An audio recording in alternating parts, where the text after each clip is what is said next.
Hello student, मैं प्रदीप पोरवाल। तो पिछले टर्म पे बीएससी फर्स्ट सेमिस्टर के मैंने कुछ क्वेश्चंस, एक चैप्टर स्टार्ट किया था। चैप्टर नंबर 1 था definite integral as the limit of a sum. Chapter number 1 था ये। इसमें कुछ क्वेश्चन हमने बता दिए थे। अब अगला क्वेश्चन देखते हैं। क्वेश्चन नंबर 6 पेज नंबर 10 पर है। Find limit n tend to infinite, लिखा हुआ है n+1 divide by n square plus 1 का square plus n+2 divide by n square plus 2 का square plus dot dot dot plus 1 by n. इसकी value हमें find करनी है। देखते हैं इस क्वेश्चन को। तो सभी स्टूडेंट इस वीडियो को लाइक कर दें, शेयर कर दें और सब्सक्राइब कर दें ताकि हमारे आने वाले हर वीडियो की नोटिफिकेशन आप सभी को मिल सके। देखते हैं इस क्वेश्चन को। तो यानी कि यहाँ पर लिखा लेट एस इक्वल टू, यहाँ पर लिखा limit n tend to infinite, लिखा हुआ है n+1 डिवाइडेड बाई एन का स्क्वायर प्लस यहाँ पर लिखा 1 का स्क्वायर प्लस यहाँ पर लिखा है n+2 डिवाइडेड बाई यहाँ पर लिखा है n का स्क्वायर प्लस 2 का स्क्वायर। अगर अगला टर्म लिखना चाहें तो हम लिख सकते हैं n+3 divided by n square plus 3 का स्क्वायर। तो एन स्क्वायर प्लस 3 का स्क्वायर हो जाएगा plus dot dot dot plus यहाँ पर लिखा हुआ है 1/n। इसी सीरीज को ऊपर देख करके, न्यूमरेटर वाली सीरीज को देख करके हम इस वाले टर्म को बनाएंगे और डिनोमिनेटर वाली सीरीज को देख करके हम डिनोमिनेटर का टर्म बनाएंगे। देखते हैं इसको कैसे लगाते हैं। इक्वल टू लगाया, यहाँ पर लिखा लिमिट, इसको लिख दिया n टेंड टू इनफाइनाइट, यहाँ से लिखा हुआ है n+1 डिवाइडेड बाई यहाँ पर लिखा n का स्क्वायर प्लस 1 का स्क्वायर प्लस लगाया, फिर यहाँ पर लिखा n+2 डिवाइडेड बाई एन का स्क्वायर प्लस यहाँ पर लिखा 2 का स्क्वायर, फिर प्लस किया तो n+3 डिवाइडेड बाई यहाँ से आ जाएगा n का स्क्वायर प्लस 3 का square plus dot dot dot plus. देखते हैं इस टर्म को। यहाँ पर n+1 लिखा हुआ है, इसमें n में 2 ऐड हुआ है, यहाँ पर n+3 ऐड हुआ है। अगर हम इसका nवां टर्म देखें तो पहले में 1 है, दूसरे में 2 है, तीसरे में 3 है, तो nवें में n आएगा। तो यानी कि ये वैल्यू यहाँ मिल जाएगी n+n डिवाइडेड बाई में n स्क्वायर लिखा है, फिर n स्क्वायर लिखा है, फिर n स्क्वायर लिखा है। तो यानी कि n में टर्म का जो फर्स्ट टर्म होगा ये n स्क्वायर होगा और प्लस लगा हुआ है सभी में, तो यहाँ पर ही प्लस लगा होगा। इसके बाद पहले में लगा हुआ है 1 का स्क्वायर, दूसरे में लिखा है 2 का स्क्वायर, तीसरे में लिखा है 3 का स्क्वायर, तो n में होगा फिर n का स्क्वायर। अगर हम इसको सॉल्व करके देखें तो 2n आएगा यहाँ से, अपॉन में 2n स्क्वायर आएगा, तो 2 से 2 कट जाएगा और एक n से n कट जाएगा, तो यही मिलेगा 1/n। यहाँ तक आ गया। आगे देखते हैं।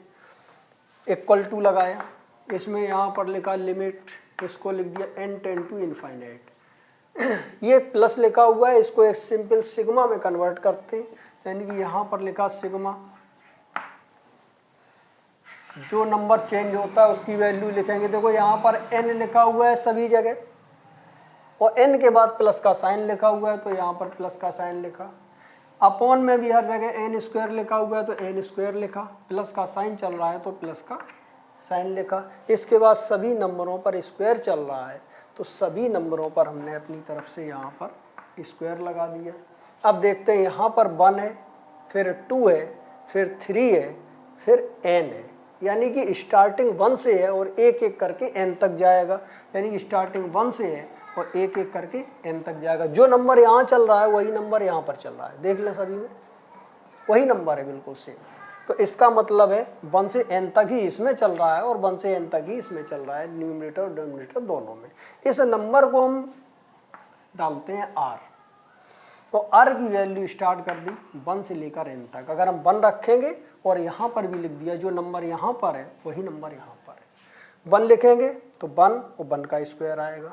जब r की वैल्यू 2 रखेंगे तो 2 और 2 का स्क्वायर आएगा, तो n रखेंगे तो n और n का स्क्वायर आएगा। तो ये शॉर्ट फॉर्म में इसका हमने मेथड लिखा।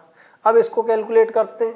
तो इक्वल टू लगाया, यहाँ पर लिमिट लगाई और ये मिल जाएगी value n tend to infinite sigma r equal to 1 से लेकर n, और इसमें से हमने n नंबर कॉमन लिया तो यहाँ से मिल जाएगा 1 + r/n, और इसमें हमने n स्क्वायर कॉमन लिया तो यानी कि यहाँ से n स्क्वायर आ जाएगा, तो यहाँ से मिल जाएगा 1 + r/n और दोनों पर स्क्वायर है तो यहाँ से आ जाएगा। इसके बाद आगे देखते हैं, इक्वल टू लगाया, इसमें यहाँ पर लिखा limit n tend to infinite, इतना मिला। सिग्मा लगाया r equal to 1 to n, तो यहाँ पर सिग्मा लग गया। इसमें लिखा r की वैल्यू 1 से लेकर n, n से n कैंसिल, स्क्वायर कैंसिल हो जाएगा तो यहाँ मिल जाएगा 1/n, और यहाँ पर जो मिलेगा 1 + r/n, तो यानी कि यहाँ से 1 + r/n मिला, डिवाइडेड बाई यहाँ से 1 + r/n का स्क्वायर, तो यहाँ से आ जाएगा 1 + r/n का स्क्वायर। अब इसको कन्वर्ट करते हैं डेफिनेट इंटीग्रल में। इक्वल टू लगाया तो इंटीग्रल सिग्मा की जगह पर इंटीग्रल आता है, 1/n की जगह पर dx आता है। इसके बाद लिखा हुआ है 1 प्लस, यहाँ पर लिखा हुआ 1 + r/n की जगह पर x लिखते हैं, तो x आ जाएगा, यहाँ पर x² आ जाएगा। और अब लिमिट लगाएंगे तो लोअर लिमिट r की 1 है, यानी कि इंटीग्रल की लोअर लिमिट लगाएंगे, तो यहाँ पर लिखते हैं लोअर लिमिट, लोअर लिमिट। तो लोअर लिमिट की जो वैल्यू होगी, फार्मूला होगा limit n tend to infinite, upon में तो हमेशा n रहता है, और r की जो स्मॉलेस्ट वैल्यू है तो यहाँ लिखते हैं। तो अब इनफाइनाइट लगाएंगे 1/∞, यानी कि आंसर 0 आएगा। तो लोअर लिमिट तो इसकी 0 मिलेगी। अगर अपर लिमिट पर बात करेंगे तो यानी कि यहाँ पर लिखते हैं अपर लिमिट, अपर लिमिट में देखते हैं क्या आता है। तो limit n tend to infinite तो यही रहेगा, यहाँ पर limit n tend to infinite. r की हाईएस्ट वैल्यू है n, अपॉन में तो n ही रहता है, स्मॉलेस्ट वैल्यू ऊपर रखते हैं और हाईएस्ट वैल्यू ऊपर रखते हैं। तो यहाँ पर रखा n से n कटा, अब यहाँ से मिला 1, तो इसलिए इस इंटीग्रल की लिमिट आ गई 0 to 1। अब इस इंटीग्रल को सॉल्व करना है, तो यानी s इक्वल टू ये चल रहा था, देखते हैं आगे क्या आता है। तो इस तरीके से यहाँ पर s इक्वल टू आया लिमिट 0 to 1, तो यानी कि ये वैल्यू यहाँ पर लिखी लिमिट 0 to 1। इसको लिख सकते हैं 1/1 + x का स्क्वायर, तो यानी कि ये वैल्यू आ जाएगी 1/, यहाँ पर 1 प्लस इसको लिख दिया x का स्क्वायर, और यहाँ पर आया dx, प्लस का साइन लगाया यहाँ पर। फिर यहाँ पर लिखते हैं 0 to 1 x डिवाइडेड बाई, ये वैल्यू यहाँ से आती है 1 + x का स्क्वायर इंटू यहाँ पर लिखा dx। ये फार्मूला लिखा हुआ है tan इनवर्स x का, तो यानी कि यहाँ पर लिखते हैं s इक्वल टू, इंटीग्रल किया तो यहाँ से मिल जाएगा tan इनवर्स x, और लिमिट लगाई 0 to 1 प्लस, अगर इसका डिफरेंशिएशन करें तो 2x आएगा। यहाँ पर हमने 2 अपनी तरफ से यहाँ पर कर दिया और 2 से कर दिया डिवाइड। तो एक फार्मूला बताया था कि अगर इंटीग्रल में f' डिवाइडेड बाई f(x), इसका डिफरेंशिएशन अगर करें डिनोमिनेटर का और न्यूमरेटर वाला पूरा टर्म आ जाए, तो इसका डायरेक्ट आंसर हम लिखते हैं log of denominator f(x) base e। ये इसका फार्मूला होता है। कांस्टेंट ऑफ इंटीग्रेशन लिमिट होगी तो नहीं जुड़ेगा, और लिमिट नहीं होगी तो जुड़ेगा। तो इस तरीके से यहाँ से आ जाएगा 1/2। इसका डिफरेंशिएशन करते हैं तो ये लिखा हुआ है 1 का 0 x² का 2x, तो इसका डिफरेंशिएशन ये लिखा है, तो इसका डायरेक्ट आंसर हो जाएगा यहाँ पर log ऑफ 1 + x का स्क्वायर, और लिमिट लगाई यहाँ पर 0 to 1। इक्वल टू लगाते हैं, अब 1 रखते हैं, तो यानी कि ये वैल्यू यहाँ से मिलती है tan इनवर्स 1 माइनस यहाँ से मिलता है tan इनवर्स 0, और प्लस का फिर यहाँ पर आता है 1/2, और इसको यहाँ पर लिखते हैं log 1 रखते हैं यहाँ पर, तो 1 + 1 आएगा, माइनस 0 लिखते हैं, तो यानी कि यहाँ से आ जाएगा log 1 + 0। तो इस तरीके से यहाँ पर आ जाएगा इक्वल टू tan इनवर्स 1 को यहाँ पर डायरेक्ट वैल्यू लिख सकते हैं π/4, या हम tan 1 की वैल्यू लिख सकते हैं 1 को tan π/4, माइनस tan इनवर्स 0 की वैल्यू 0, और प्लस यहाँ पर लगाया 1/2, और यहाँ से मिल जाएगा log 2, तो ये वैल्यू यहाँ से आ जाएगी log ऑफ 2, और माइनस log 1 की वैल्यू होती है 0। तो इस तरीके से यहाँ पर tan से tan हटा जाएगा, तो यहाँ से मिल जाएगा π/4, और प्लस का यहाँ से आ जाएगा 1/2 log ऑफ 2। तो इस तरीके से इसका आंसर आ जाएगा π/4 प्लस 1/2 log ऑफ। इस क्वेश्चन का आंसर यही है। नेक्स्ट अगला क्वेश्चन देखते हैं।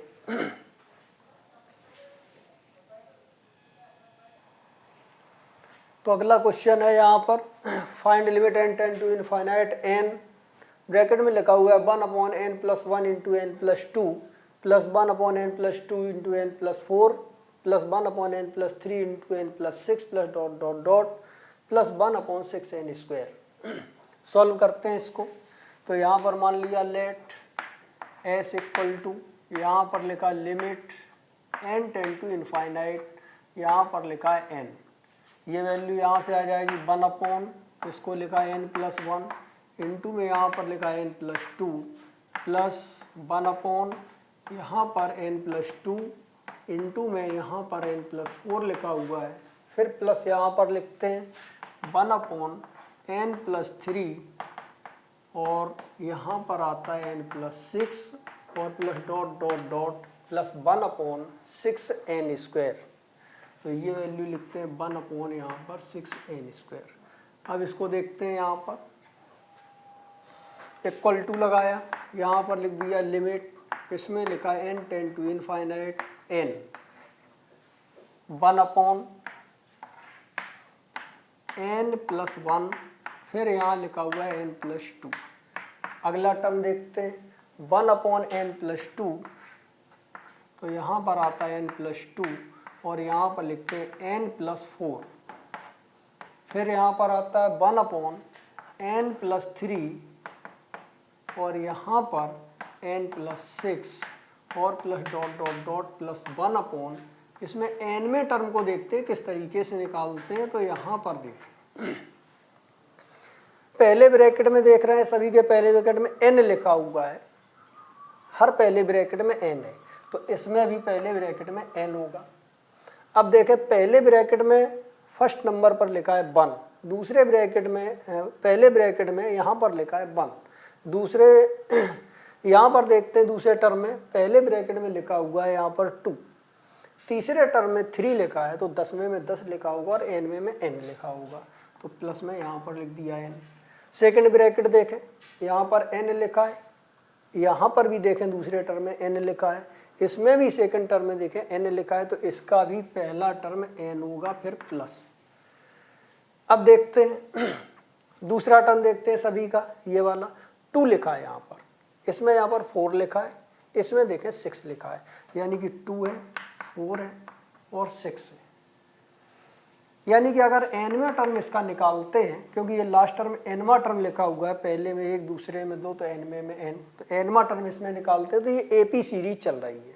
तो AP सीरीज का जो nवां टर्म होता है a + n - 1 इंटू d का मतलब डिफरेंस देखें तो 2 का डिफरेंस है, तो 2 आ गया। तो इस तरीके से यहाँ लिखा 2 + 2n - 2, 2 से 2 कैंसिल हो गया, तो मिलेगा 2n। तो इस तरीके से यहाँ पर लिखा 2n। सॉल्व करके देखें तो 2n ये और 3n ये मिलेगा 6n² और ये बैलेंस हो गया। अब इसको देखते हैं यहाँ पर सॉर्ट करके।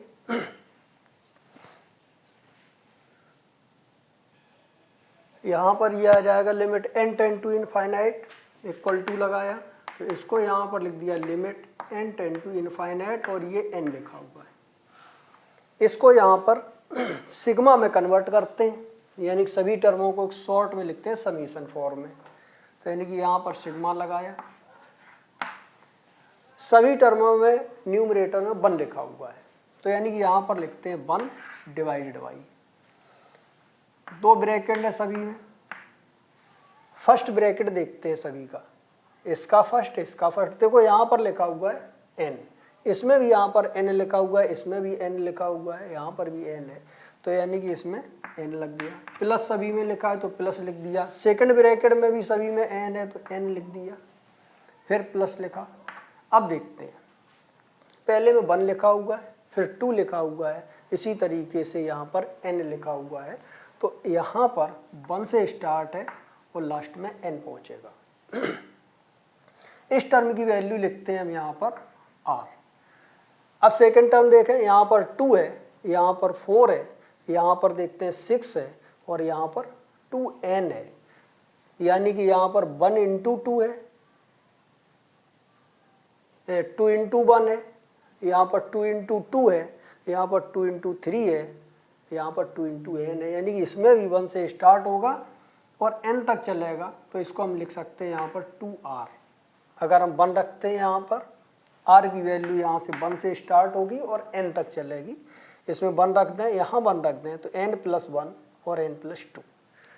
फिर प्लस के बाद 2 रख देते हैं, तो 2 यहाँ आ जाएगा, 4 यहाँ आ जाएगा, ये टर्म बना। 3 रख देते हैं तो यहाँ पर 3 मिलेगा, यहाँ पर 6 मिलेगा। इसी तरीके से जब n रख देते हैं तो n प्लस n मिलेगा, यहाँ पर n प्लस 2n मिलेगा। तो इसलिए इसको शॉर्ट फॉर्म में समीशन में ये लिखा हुआ है।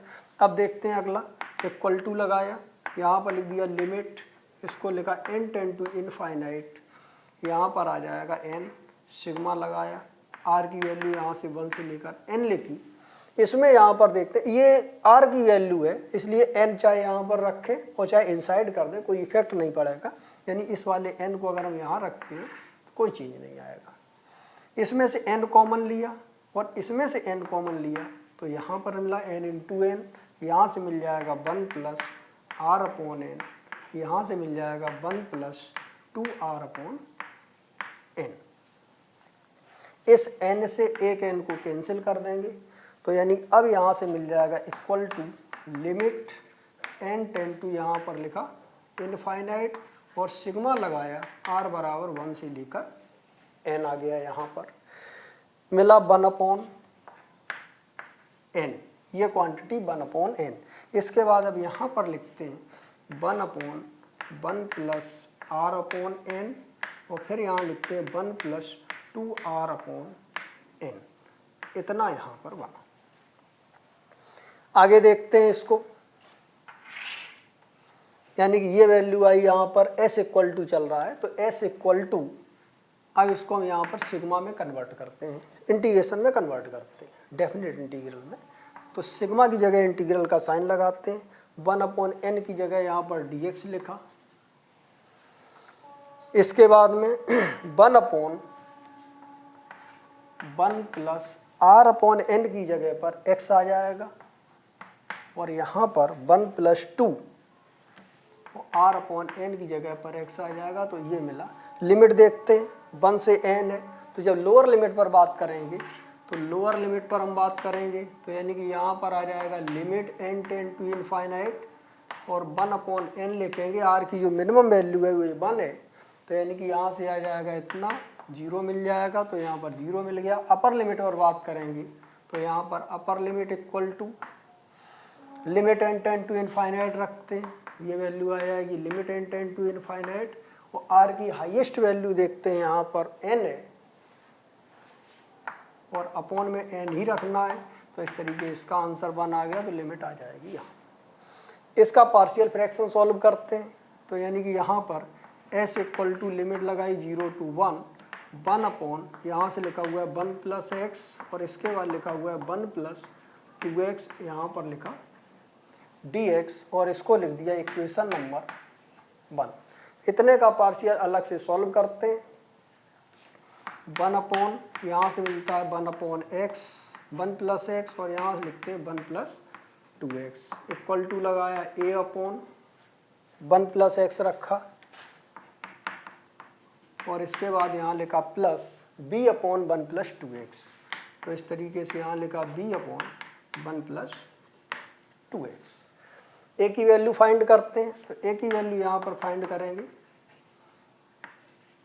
तो a के नीचे लिखा हुआ 1 प्लस x, इसको 0 के बराबर पुट करें, यानी कि यहाँ पर लिखते हैं 1 प्लस एक्स इक्वल टू 0, तो x की वैल्यू फाइंड करेंगे -1, तो यानी कि यहाँ पर आ जाएगा x इक्वल टू -1।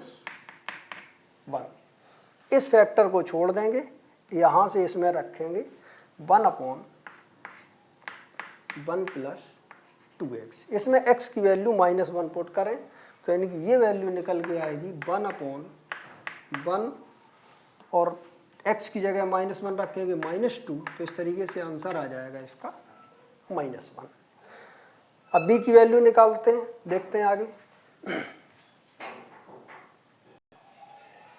तो तो अब यहाँ पर b की वैल्यू फाइंड करते हैं। और सभी स्टूडेंट ये देख लें, पार्शियल फ्रैक्शन का मेथड जो हम बता रहे हैं, ये पार्शियल फ्रैक्शन का मेथड मैंने बीएससी थर्ड सेमेस्टर के फर्स्ट लेक्चर में बताया हुआ है। बीएससी थर्ड सेमेस्टर का फर्स्ट लेक्चर आप देख लें तो उसमें मैंने थोड़ा डिटेल से बताया, तो आपको आसानी से समझ में आ जाएगा। अब यहाँ पर हम b की वैल्यू फाइंड करते हैं, तो यानी कि यहाँ पर लिखते हैं b इक्वल टू, तो b के अपॉन में जो लिखा हुआ है उस फैक्टर को 0 के बराबर करके और x की वैल्यू फाइंड करते हैं। यानी कि यहाँ पर लिखते हैं 1 + 2x, 1 + 2x इक्वल टू 0, तो x की वैल्यू यहाँ से निकल आएगी -1/2, और यहाँ पर हम पुट करते हैं तो x बराबर -1/2 आ जाएगा।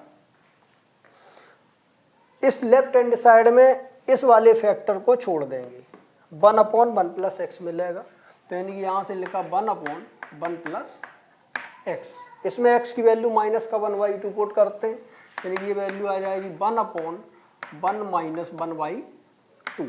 तो सॉल्व करते हैं, 1/2 प्लस का आएगा तो आंसर मिल जाएगा यहाँ से 2, तो यानी कि b की वैल्यू यहाँ से आ जाएगी 2।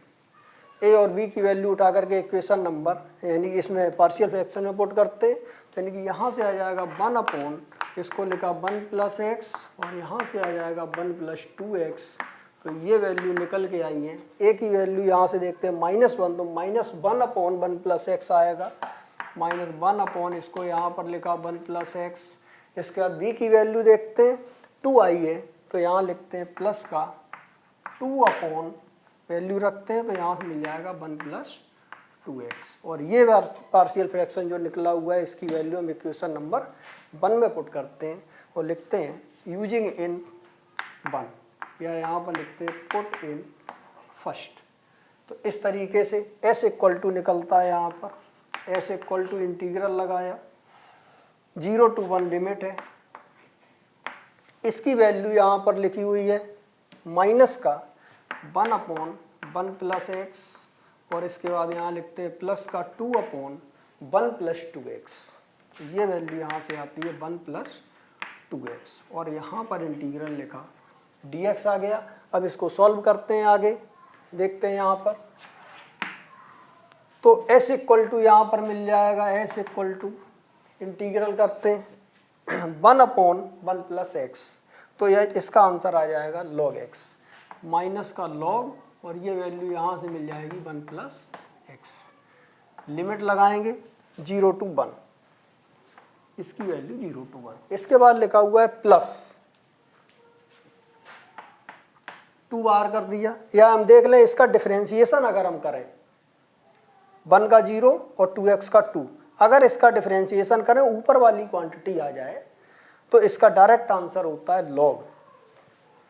तो इसका डिफरेंशिएशन करते हैं, ऊपर वाली क्वांटिटी आएगी, तो इस तरीके से इसका डायरेक्ट आंसर आ जाएगा log of 1 + 2x, और इस पर भी लिमिट लगा दें 0 to 1।